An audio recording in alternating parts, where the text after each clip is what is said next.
So తను రకరకాలు చెప్తున్నప్పుడు నేనేం చేయగలను?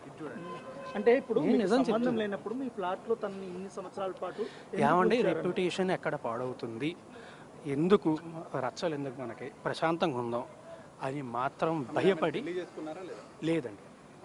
మీరు గుళ్ళో పెళ్లి చేసుకున్నారని చెప్తుంది. ఏమండి అదే అంటున్నా, మీతోని మేము పెళ్లి చేసుకున్నామని చెప్తుంది, ఈయనతోని పెళ్లి చేసుకుంటానని చెప్పి మోసం చేశాను అని చెప్తుంది. ఏది నిజం ఉండే? అంటే మీరు కలిసి గణపతి పూజ కూడా చేసేవాళ్ళు. ఏమండి కలిసి ఒక ఇంట్లో ఉన్నప్పుడు నేను జీవితాలు నేను ప్రతి సంవత్సరం కూడా నాకు అంటే గుళ్ళకి వెళ్ళి పూజలు చేసి అన్ని అలవాటు. ప్రతి సంవత్సరం కూడా వినాయక చవితి రోజు ఖచ్చితంగా పూజ చేయడం అనేది నాకు అలవాటు. అంటే ఒక్క రోజు మాత్రం ఖచ్చితంగా చేస్తాను. గణపతి పూజ చేస్తారంటే పెళ్లి చేసుకుంటే చేస్తారు కదా? కాదండి, మీకు గణపతి పూజ పెళ్లి చేసి చేస్తారు. గణపతి పూజ చేయడానికి పెళ్లికి సంబంధం ఏంటంటే ఏమంటే ఇద్దరం కలిసి ఒకే ఇంట్లో ఉండేవాళ్ళం అండి. ఒకే ఇంట్లో ఉన్నప్పుడు నువ్వు బయటకు వెళ్ళి కూర్చొని ఒకరిని పూజ చేస్తాను అనలేం కదా. ఎందుకు సార్, ఎందుకు ఇద్దరు ఒకే ఇంట్లో ఉండాల్సి వచ్చింది? ఏమంటే వివరణ live in relationship back then చెప్పా కదా అప్పట్లోనే. తెలుసు, మా పేరెంట్స్ కూడా పరిచయం. ఓకే, మా పేరెంట్స్ కూడా పరిచయం. ఈ లావణ్య తమ్ముడు మీతో డబ్బులు తీసుకోవడము, డబ్బులు అడగడం మీకు నేను కంప్లైంట్ ఇస్తానండి, మొత్తం స్టేట్మెంట్ అనేది కంప్లైంట్లు అన్ని ఇస్తాను. ఇచ్చిన తర్వాత మొత్తం ప్రొడ్యూస్ రేట్ చేసినప్పుడు ఏమైనా సెటిల్మెంట్ కి ఏమైనా పిలిచారా మీరు? లావణ్యకి సెటిల్మెంట్ చేస్తామని చెప్పారు. ఏం సెటిల్మెంట్ అండి? ఈ విషయం ఒకసారి పోలీస్ స్టేషన్ కి వెళ్తా అన్నప్పుడు ఆమె చెప్పినప్పుడు ఆమె నాతో చెప్పలేదండి. నేను సెటిల్మెంట్ కి నేను ఎప్పుడు మాట్లాడలేదండి, ఆమె కూడా నాతో మాట్లాడలేదండి. ఈమె ఆవిడికి ఫోన్ చేసిందండి, ఆమె అది మళ్ళీ సారీ అది కూడా మళ్ళీ చెప్తున్నా, అది ఆమె కంప్లైంట్ ఫైల్ చేస్తుంది. It's not right for me to talk on behalf of. 11 ఏళ్ల రిలేషన్ లో ఏనాడు రాస్తారుని ఇబ్బంది పెట్టని లావణ్య ఈ రోజే ఎందుకు కంప్లైంట్ చేయడానికి వచ్చింది? ఈ రోజు ఏనాడు ఇబ్బంది పెట్టలేదు, ఏనాడు ఇబ్బంది పెట్టలేదు. సరే, ఏనాడు ఫిర్యాదు చేయని లావణ్య 11 ఏళ్ల తర్వాత ఈ రోజు ఎందుకు పోలీసులను ఆశ్రయించాల్సి వచ్చింది? రాస్తారుని గురించి ఎన్నో విషయాలు ఎందుకు బయట పెట్టాల్సి వచ్చింది? ఎందుకంటే అండి నాకు తెలిసేయండి, నేను వీని కన్సల్టింగ్ లీగలీ బికాజ్ నా చుట్టుపక్కల ఉన్న వాళ్ళందరినీ ఆమె ఫోన్ చేసి ఇబ్బంది పెడుతుందని చెప్పి నేను లీగల్గా కన్సల్ట్ చేస్తున్నానండి. కన్సల్ట్ చేస్తున్న విషయం తనకు తెలిసి ఉంటుంది, నాకంటే ముందే తను స్టెప్ తీసుకుందాం అని చెప్పి తనకి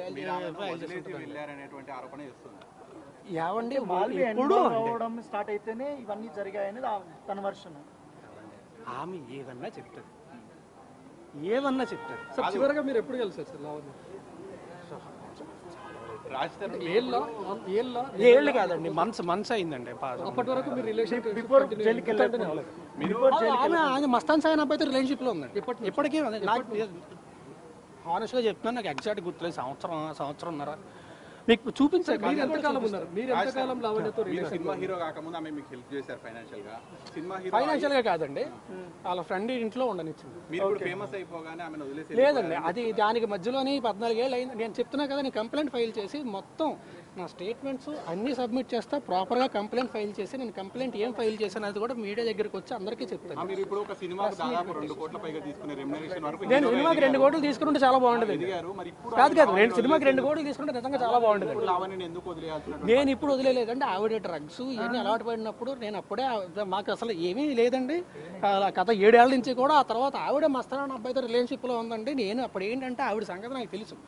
ఆవిడ మీద బ్లాక్మెయిల్ కేసు ఉందండి, ఆవిడ బ్లాక్మెయిల్ కేసు ఉంది. ఈవిడ మస్తాన్ అబ్బాయి పెళ్లి చేసుకోవాలనుకుంటూ పెట్టిన కేసు ఎఫ్ఐఆర్ నా దగ్గర ఉంది. నేను చూసాను, నేను చాలాసార్లు చెప్పాను, చాలాసార్లు చెప్పానండి. ఓకే, నేను అన్నిటికంటే ఎక్కువ నాకు అలవాట్లేదు.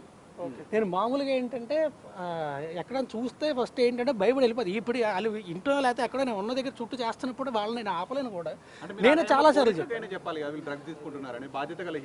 ఏమండి, బాధ్యత గల హీరోగా పోలీసులకి చెప్పాలండి, ఖచ్చితంగా చెప్పాలి.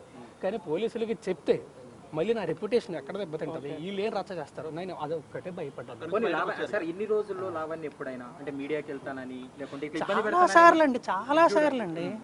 సార్లు అండి ఆల్మోస్ట్ ప్రతిరోజు ఇదే టార్చర్ ఉండేది నాకు. లేకపోతే నేను ఎప్పుడో వచ్చేవాడిని ముందుకి, ఇప్పటిదాకా ఎందుకు ఆగుతాను? చాలా సార్లు. ఇప్పుడు లావణ్య తల్లిదండ్రుల నుంచి మీకు ఏమైనా బెదిరింపులు వస్తున్నాయి? ఓన్లీ లావణ్య మాత్రమే? ఆమెతో కూడా ఆమె ప్రతి దగ్గర బ్లాక్ చేసింది. ఆమె నాకు ఫోన్ రావట్లేదండి, నా చుట్టుపక్కల ఉన్న ఫ్రెండ్స్కి వీళ్ళందరికీ ఫోన్లు చేస్తాను.